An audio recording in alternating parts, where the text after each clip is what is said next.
Hello, everybody. David Shuster here. Federal authorities have now deported out of Minneapolis Greg Bovino, the leader of the violent Customs and Border Patrol gang, led the siege and invasion of Minneapolis, terrorizing residents and failing to convince Americans they had not seen what they saw on video in the ICE shooting death of ICU nurse Alex Peretti. And that leadership shakeup on the ground with Border Patrol Commander Greg Bovino now replaced by Border Czar Tom Homan, coming after bipartisan backlash to the response from Trump administration officials immediately following the shooting, including Bovino and DHS Secretary Kristi Noem on Saturday. This looks like a situation where an individual wanted to do maximum damage and massacre law enforcement. This individual went and impeded their law enforcement operations, attacked those officers. Multiple videos from the shooting contradicting those accounts. In other words, Bovino and Noem lied. So now they have been removed from Minneapolis operations, with Bovino returned to his previous home in El Centro, California.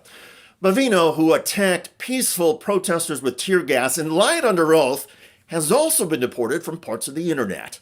Federal officials froze his social media accounts, where he was known for launching written attacks against journalists. However, amidst the change in leadership, Minneapolis remains occupied by at least 1,000 foot soldiers in Bovino's Border Patrol gang, which is part of Customs and Border Patrol, or CBP. And there are also 2,000 members of the deadly Immigration and Customs Enforcement Organization known as ICE. The ICE agents' lack of training and disregard for constitutional rights doesn't seem to have changed. Also, there are still members of Trump's cabinet, like Transportation Secretary Sean Duffy, who think that the violence and killing of innocent people is the fault of Joe Biden. Thankfully, most news hosts who are not on Fox News are calling out the nonsense. Do you think that there's any responsibility among the ICE officers, though, to be able to deal with these things in a way that does not end in tragic death? I mean, I do think that, you blamed Tim Walz, you blamed Biden, you blamed lots of people that have not shot people. You go back and look at what's happened in Minnesota over the years, even in the past 2 years. Hold on a second. No, you're talking about shooting people. I mean, you had a woman who was using her car to ram ICE vehicles as they were in a legitimate operation.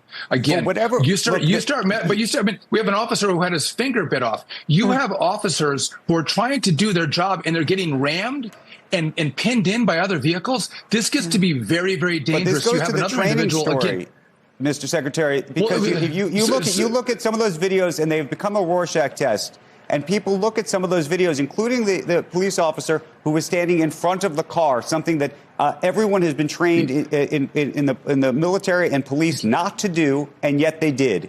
And the question is, should there be accountability? Should there be proper investigations? Should there be investigations that Americans can believe in? And part of what's happening here is that you have the federal government coming out we should investigate everything. Go ahead. Go ahead, sir. The president said we should investigate these, and I agree with him. Of course, Donald Trump said there should be an investigation after ICE and CBP agents had already swept up forensic evidence, blocked local police from the scene, and refused to comply with a court order requiring a full investigation. It may still be possible, based just on the video recordings and eyewitness statements, to do an investigation, but legal experts say the actions of ICE and Border Patrol agents obstructed prosecutors and anybody else seeking accountability.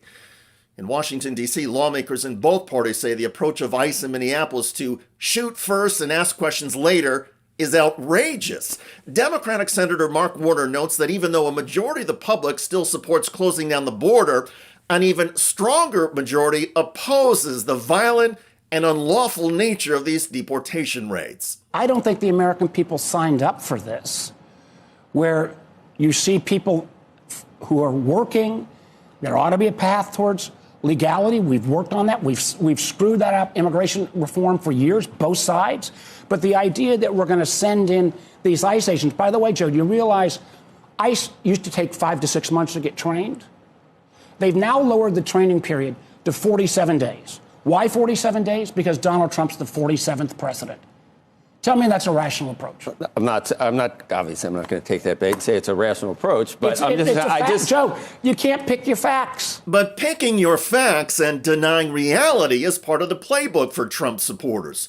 The problem that Joe Kernan and other conservatives in media and politics are running into is the existence of video. Americans can see for themselves what federal agents have been doing and how Renee Good and Alex Peretti were killed. And so the Trump administration has decided to change its communications strategy, even if the deportation raids continue.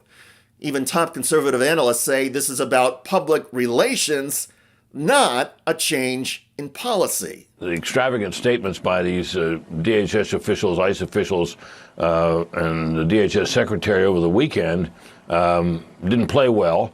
And such polling as there is, Brett, suggests that people think ICE and DHS have gone too far, and they're not winning the PR war in Minnesota. The Trump administration is not winning the public relations war. And that's fine for conservatives to obsess over, but most of the rest of the country is concerned about the actual war against civilians and the mounting gruesome death toll. If you look at the data, Americans are now far more likely to be killed by a federal ICE or Border Patrol agent than be killed by an undocumented migrant. And the killings of ordinary Americans by migrant criminals, well, that was the official reason for these ICE raids and deportation efforts to begin with.